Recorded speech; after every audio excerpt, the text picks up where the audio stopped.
ஸ்ரீ குருப்பியோ நமஹ.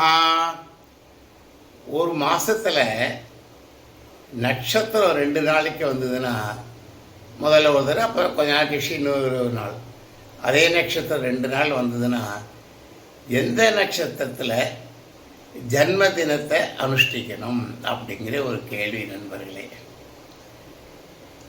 2வது வரக்கூடிய நட்சத்திரம் இருக்கு இல்லையா, ரெண்டாவது தடவை அதுதான் அனுஷ்டிக்கணும்னு பெரியவாளரும் வழிகாட்டிருக்கா.